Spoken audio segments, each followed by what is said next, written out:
All right, welcome back to the show. So, we are joined here today by an expert in raising private money for real estate investment deals. So, we know a lot of our listeners here are interested in real estate investing or even working with real estate investors as an agent. So, having this skill set and understanding what private money is and how to leverage it in your real estate investment deals so that you can build wealth and not be limited in your investing strategy is very important. So, our guest today is Jay Connor, and he has been buying and selling houses since 2003. So, he has a lot of experience and he has been a part of the last crash or recession. So, we are going to be talking about that and some of his experiences and how to overcome that, as well as we are going into another market shift.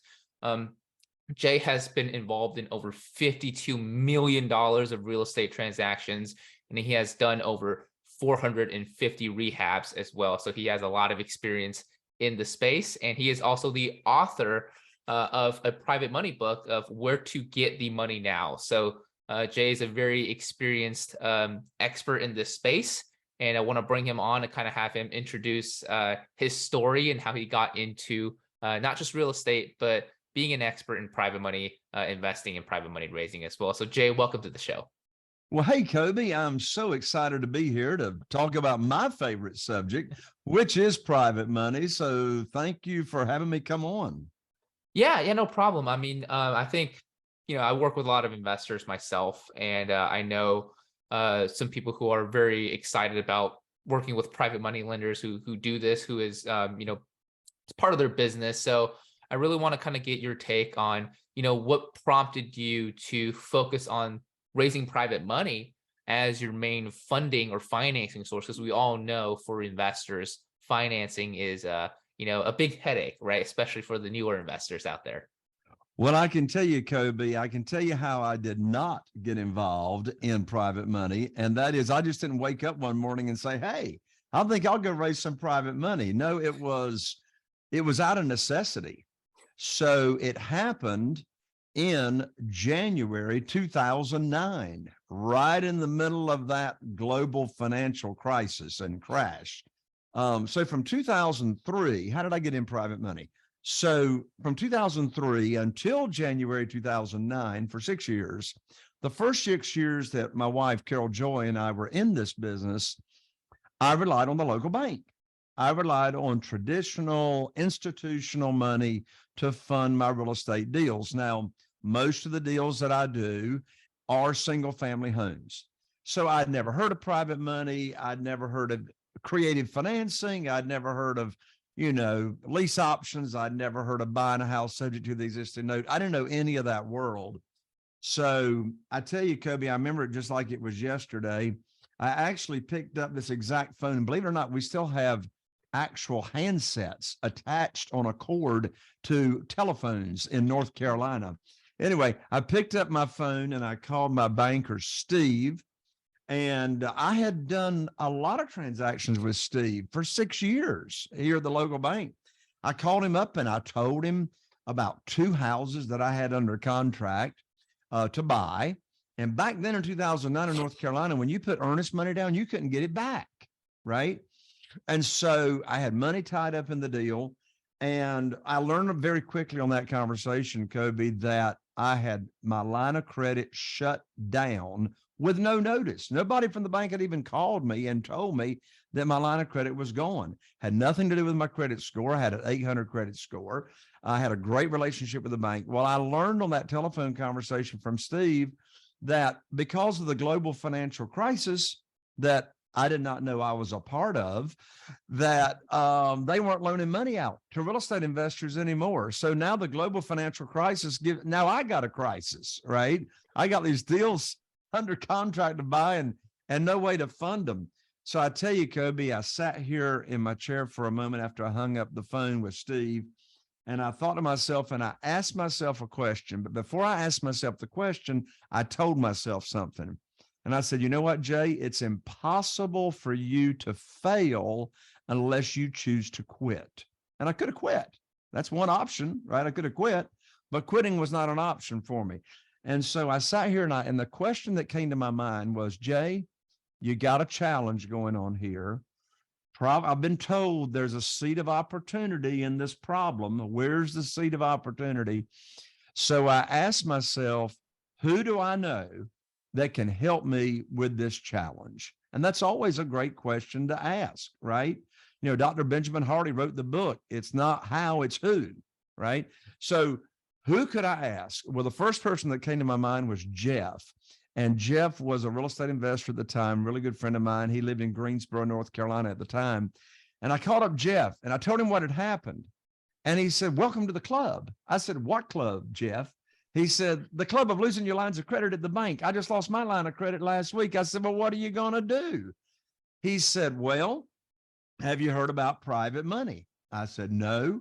So I heard what private money was. Private money is not institutional money. Private money is when you borrow money from individuals, human beings, just like you, just like me, that loan money to you primarily either from their liquid investment capital or their retirement funds. I'd never heard of self-directed IRAs and how people can take a current retirement money fund and move it over to a self-directed IRA company. By the way, the company I use and all my private lenders is right there in Houston, Texas, is who I've got all my private money lenders that have retirement funds.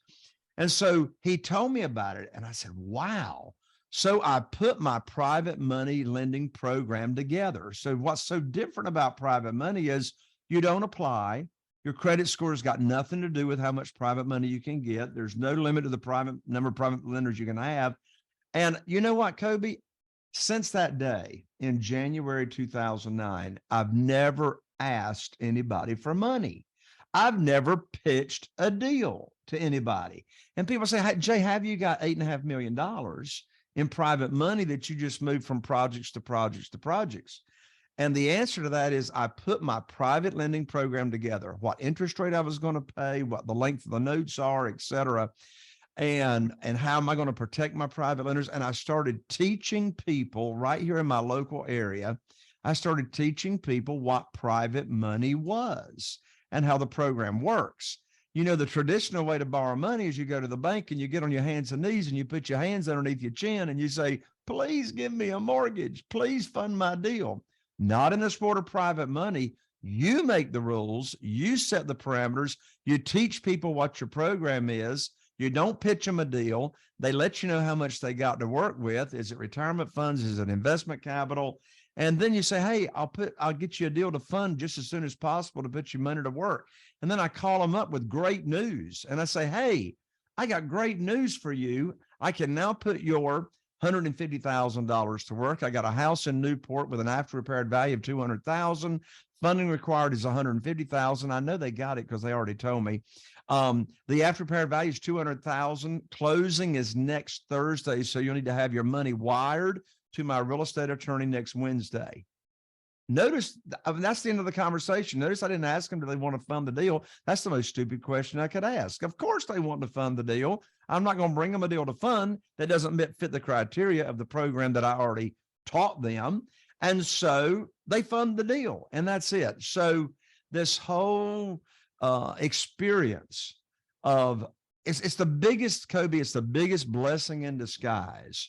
It's the biggest blessing in disguise of, in my real estate investing career, which is now, you know, right at 20 years, I've been doing this, of losing my line of credit at the bank. I mean, in fact, if I hadn't had that experience and found a better and quicker way, I closed my deals in 7 days, 7 days with no appraisals. Hello, hallelujah.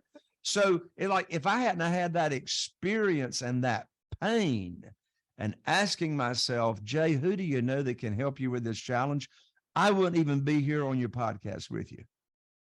Right. I mean, a lot of times, right, it's the challenges that we face that we, will drive us to actually think of creative ways that will essentially create a new system that's even better. And now, clearly that was the case when were faced with that challenge and now discovered private money. So I think it's really interesting that the timing of all that, right? It was 2008, 2009, where, the financial markets were struggling. Real estate investors were feeling the squeeze. It was, looking back now, it was a good opportunity to really get into some deals, right? And get that equity.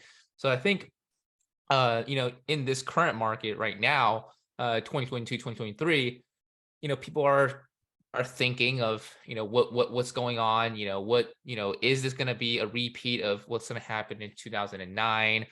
You can have your, share your opinion on that as well. But I do want, you to kind of share with our audience here is this the prime time, the perfect time to start learning about private money? Because something like that, or maybe less than that to that extent, will begin happening to investors, and that could, like you said, shut down somebody's entire business because they don't have any financing. Right? Deals can come through, but if you can't finance it, you can't close on them. That's right. Well, there's never been a better time to learn about private money, get your private money program put together. And here at the end of the show, Kobe, I'll actually share my actual private lending program that I teach potential private lenders. I'll give that away to your audience. Awesome. But anyway, why is this the perfect time? The perfect storm is going on. So the reason for that primarily is that there are two big categories of foreclosures that are going on right now. All the moratoriums have been lifted. There's no more moratoriums on foreclosures. And you got two big groups of people in foreclosure facing losing their house. You have all those people that were already facing foreclosure prior to COVID. Well, all those foreclosures were put on pause because of COVID. Then, in addition to that, you've got all the millions of people that unfortunately lost their jobs during COVID and have not been able to get the payments current. And so you got all those people that are facing foreclosure. So, what's going on here now is for a very, very different reason, all the foreclosures, than what was going on in 2007, 8, and 9. Back then, the primary reason for all the foreclosures was all the mortgage fraud that took place, fabricating of W-2s by loan officers and et cetera. And so you had a lot of people that bought a property, that bought a house, that had no business buying a house. They couldn't afford it out the gate. And you had, no documentation loans and all that kind of stuff. Well, that created a big problem back then. The challenges and the foreclosures and such that are going on right now is for a totally different reason, right? It's not because of people not getting a mortgage. It's for what I just laid out. But then you've got all this other crazy stuff going on. You've got interest rates that have got like crazy going up in this year. I mean, they're like almost double what they were a year ago, mortgage rates. Inflation is the highest it's been in 40 years. But here's the good news. Here's the good news. You go all the way back to 1929. And I just researched this week. So this is fresh information. Go all the way back to 1929, and you look at every recession that has taken place. You know what the average number of months that a recession takes place? 10 months. 10 months is the average.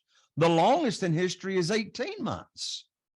So everybody's saying, depending on who you listen to, people say we've been in a recession all year. Some people say we're just moving into it. It depends on who you want to listen to. But regardless, the recession thing is not permanent.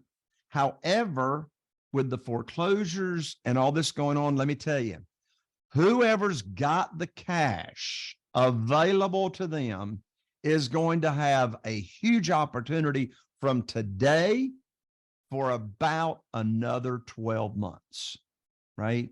And if you don't have the cash, if you don't have the private money available, it's like the banker will loan you his or her umbrella when the sun is shining, right? And so with all these foreclosure opportunities the opportunity is to buy it directly from the people that are in foreclosure before it goes to sale. Then you're competing with all the other real estate investors. That's what Carol Joy and I have been doing since 2004. We have an 8-letter sequence that we mail everybody that's been served a notice of default or a summons. And we offer to help them with their problem and put money in their pocket, because the bank sure isn't going to do that when, they take their house back. So in answer to your question, what are we looking at? What are we facing? It's during these times that there's such big opportunities to serve people and make a lot of money.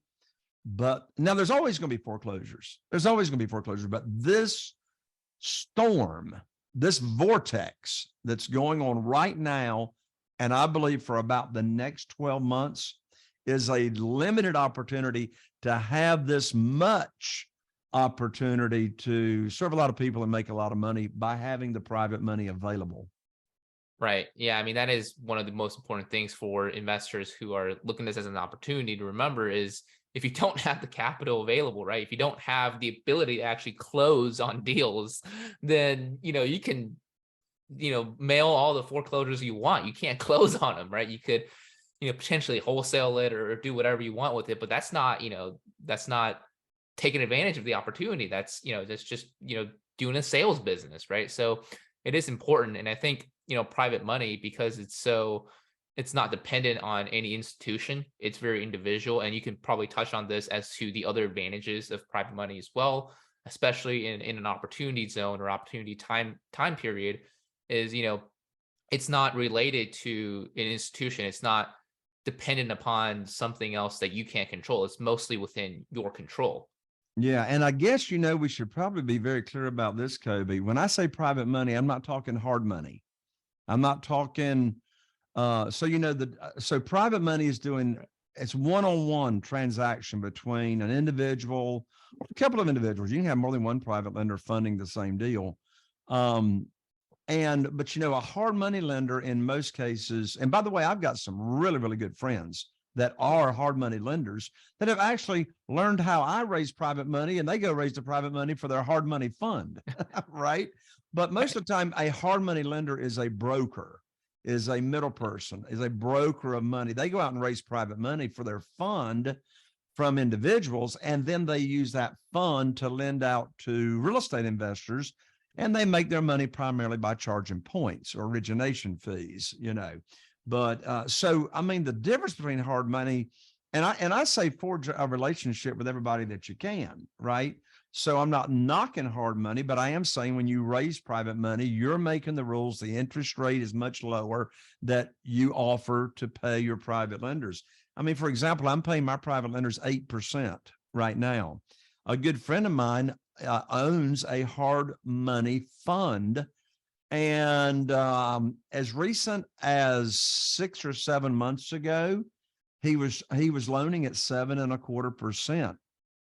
2 weeks ago, he's at 11.25%, right? And it's going to go higher. So, in this world of private money, you make the rules. So some of those differences, hard money lender is going to pull you credit. Your credit score has got nothing to do with how much private money you can get because it's a collateral-based loan. We're not borrowing unsecured funds. We're borrowing secured funds. We're backing the note with the real estate that we are purchasing. So your credit score has got nothing to do with it. There's no limit to the amount of private money that you can have. A hard money lender or your bank may set you up with a line of credit like I had, but there's going to be a limit to that. When I was borrowing money from the banks up until 2009, all I had was $1 million. And my lands in today's market, shoot, in California, you can't even get an outhouse for $300,000. Some people may not know what an outhouse is, but that's where you go use the bathroom outside. Anyway, so, $1 million isn't going to last long. Well, I've got 44 private lenders, individuals that are loaning money to our company, funding our deals. And, sometimes people will say, well, Jay, if you're making all that money, we do about 2 to 3 deals a month here in a small market, only 40,000 people. Our average profit now is $78,000 per deal that we do in this small market. They say, Jay, why you borrow private money why don't you use your own money and don't pay all that interest? I don't want to use my own money and have my money buried in 20 projects that I got going on, right?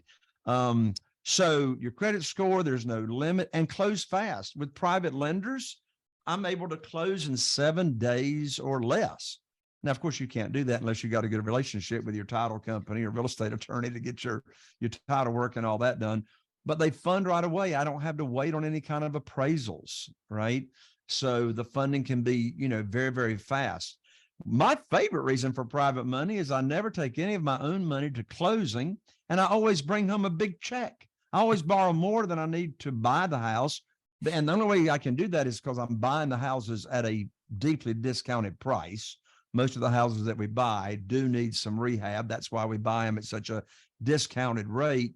But I always bring home a big check. And, we can structure deals to where you don't make any monthly payments at all until you cash out on the house. Think about how that'll fix your cash flow. Take none of your own money to closing, get all your rehab money up front. There's no draws, there's no construction draws, and make no payments until you sell the house. So the list is very long. Now, I'll tell you an actionable item for you listeners is over half of our private lenders are actually using their retirement funds to fund our deals. Well, you have to have a relationship with a self-directed IRA company that you can refer your new private lender that has your retirement funds, that for them to transfer their money, their funds over penalty-free and tax-free to an IRS-approved self-directed IRA company. And now they can fund your deals. And guess what?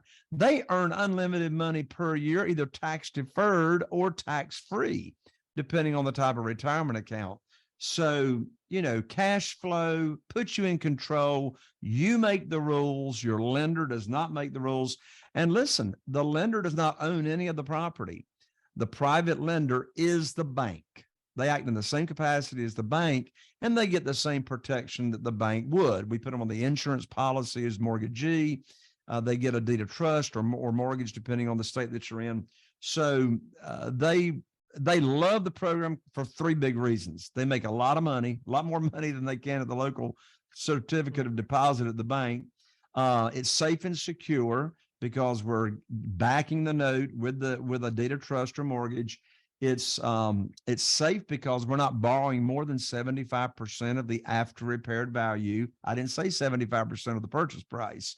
I always bring home a big check, so I'm buying it at a discounted rate. And then thirdly, our private lenders love our program because their investment, the principal amount of their investment, in contrast to the stock market, is not volatile. They don't have to worry about the value of their principal investment amount losing money. It remains the same until cash out of the house, and they know exactly what their rate of return is going to be. Right. Yeah. I mean, it's leverage, right? And I think that's the important part. It's ultimate leverage. And real estate investing, leverage is, that's the game, right? You're leveraging. You, like you mentioned earlier, you don't want to use your own cash, right? You don't want to have your cash, in 20 different projects and you can't leverage it anymore. So I think you mentioned earlier as well that most of your deals are through single family real estate. So I think, for some of our listeners who might be running more of a diversified real estate investing business, they're thinking, can I use the same strategy on duplexes, on, fourplexes? Obviously with big apartments, it's a completely different game of syndications and that type of funding. But, in a smaller multifamily, is this possible? Would you recommend it? Or is this more, hey, this is a single family strategy and here are the benefits of investing in single family, which there are a lot of? That's a great question, Kobe. And the great news is, private money, it's all the same money. It's all the same money, whether you use it on single family houses or you raise private money for a commercial project, right? So the difference is, on single family houses, I do what's called one-offs. Well, what in the world's a one-off? Well, a one-off is you got one house being funded by either one or two private lenders. And that house, that property, is securing their note, right? For an apartment complex, and this could be new construction. It could be buying an existing apartment complex that, you're going to, renovate, raise rents to look to sell it. Well, in that case, you would be raising money when you're doing commercial deals using private money. You would establish what's called a private placement memorandum, which would be written by a securities attorney, right? And so people would invest in the fund. So they would not get a deed of trust or a mortgage. They would be investing in a fund, and then that fund would fund the commercial project. And those notes, like my notes are 2 to 5 years, but most of my deals get cashed out within 12 to 18 months. So with a fund, those are normally like 5-year investments. So that would, and a lot of times, like the minimum investment for those funds is typically $100,000 or more to invest in those funds on average. Whereas when I'm doing a one-off to get a house funded, then my minimum, I started out at 25,000, but my minimum now is 50,000. I can't buy a house for 50,000 most of the time, but I can use that for rehab money. So those are the main difference. So, in answer to your question, private money is used for any kind of real estate. In fact, private money can be used as venture capital to start up a new business, So it's the difference of the security that you're giving the private lenders and what their tolerance for risk is. Right. Yeah, it's very versatile, right? Private money is very versatile. You can do a lot. And like you said, you can even start a new business, right? A startup business that has, not much to do with real estate. And I mean, having the ability to raise money is very important as a business owner, as an entrepreneur as well. So I think, my next question is, for a lot of our listeners who are maybe newer to investing in real estate, maybe they've done a deal or so, maybe they haven't even done a deal in the investing space as well. They will like to know, I think, is this recommended for new investors? Is private money recommended at all if somebody's never even done a real estate transaction before? There's clearly a lot of risk involved in this. You're playing with people's retirements here. So, is this something that people should start learning and maybe implement later as they have a little bit more experience? Or, do you suggest, you can just go out there, if you do it carefully, if you do it correctly, you can start raising private money immediately, and that would just be how you start getting into the real estate investing game? Great question, Kobe. Yeah, a private money is the quickest way to your first and your next deal. And I'll tell you why. It's the quickest way to your first or your next deal, because in the real world out here, what do most sellers require? All the cash, all the cash, right? So in fact, I've reviewed thousands and thousands of property lead sheets from off-market sellers that are motivated to sell their house. And, I've been doing this a long time, and I'm a pretty good negotiator when it comes to creative financing and talking with someone about taking back a note to sell their house instead of me bringing all the cash, or buying their house subject to the existing note where they agree to sell me their house, but I agree to make their mortgage payments, all that stuff. Well, only 13% of those people will sell creatively. 87% require all the cash. I get this question all the time, Kobe. A new real estate investor that's never done a deal, they'll sell, Jay, who in the world in their right mind is going to loan me money, and I've never done a deal, and, trust me to take care of their money? Who in the world is going to do that? And the answer to that question is the individual is going to loan you money, number one, if you are confident that you know what you're doing.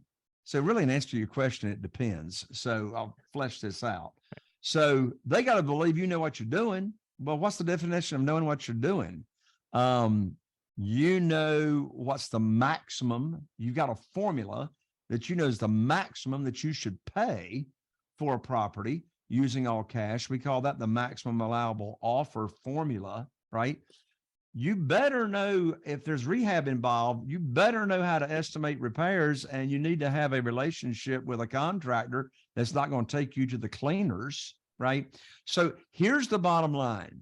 Here's how your private lender is protected. And this is a rider downer, as we say here in North Carolina. So here's the deal. If you don't pay the private lender, the property does. Now, what do I mean by that? What that means is since you're going to give the private lender a mortgage or deed of trust and collateralize the note, then guess what? They get to take your property if you don't pay them. And if you buy right and you know the formula, the maximum that you should pay, and if there's rehab involved and you got your handle on what the repair cost is, then you're not going to borrow. That's why we don't borrow more than 75% of the after repaired value. So for example, if I got a house with an after repaired value of $200,000, the most I'm going to borrow is $150,000. I'm going to buy that house for somewhere around $100,000. I buy houses all the time at 50% and less of the after repaired value. Well, you rehab that house, your private lender is going to have what we call a 25% equity cushion. They got a deed of trust, a mortgage on a property with an after repaired value of $200,000. You're not going to borrow more than 150. So let's say that the market switches and changes like it has already started doing. And let's say you got to reduce the price of the house. Well, you can reduce the price of the house 25% and still make your private lender whole, right? So that's why we have a conservative, what we call loan to value. So the answer to your question is yes, but that was a long answer to a 3-letter word answer. Right. And I think that was needed because it does depend, right? If you're just somebody who's going to go out there and not care about your private lenders, you just want to have the money, right? You just need the deal or whatever, and you don't know what you're doing, then it could become a sticky situation. It could get very, very unfavorable for you and for your lenders, and it could ruin your potential reputations and, even legal liability involved. So it does depend. And I think you're completely right that, yes, you can raise private money immediately, but you do have to do your homework and you do have to have a system set up. So I think within like what your answer in the beginning, you said something there that was, I think it's hard, it's easy to miss because we didn't expand on it, but the process of, getting a deal under contract through private money, right? So I think a lot of people want to know, do I talk to homeowners first and get deals under contract first, or do I get the money first and then start talking to, these sellers, right? I think, you mentioned it somewhere, but I do want you to expand on that and make it a little bit more clear for our listeners. I'm so glad you asked that question, Kobe. I have friends that are real estate investors, and they are also real estate investing coaches and trainers like myself. And they say something that drives me crazy. And what they say and what they teach is go get the house under contract. The money will show up. Where is the money going to show up? Like, is it going to rain out of the cloud? Right? They never finish the sentence with where and how's the money going to show up? Right? And look, there's always going to be deals. There's always going to be deals. And so, I teach and train what I do and how I feel. So if I were to go get a house under contract and I have no idea how in the world I'm going to fund it, it's like I'd be awake at night. Like, where am I going to go? I mean, do I not have a plan in place? Right. So therefore I teach what I practice. And here's another writer downer. And that is the money comes first. The money comes first. I mean, let's stop and think about this for a minute. If you've got when you got $500,000, for example, burning a hole in your pocket that the private lender has already pledged to you. Now, you're not going to borrow the money until you got a house to use it, to buy, and secure that note with the lender. But so they've told you how much they got to work with, right?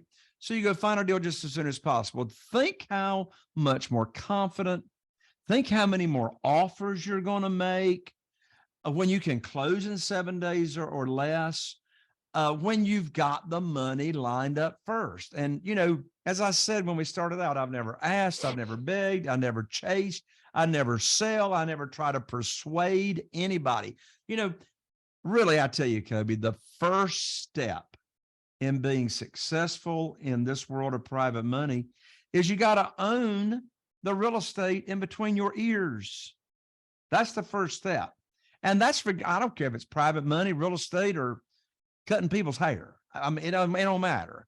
You got to own this up here that's in between your ears, because people are going to do business with people that, and we've heard this a million times, that they like and trust and that are confident in what they do. So, I mean, just how much more confident are you going to be in making offers and making more offers, on properties when you got the money and, and you can fund the deal. So the money comes first.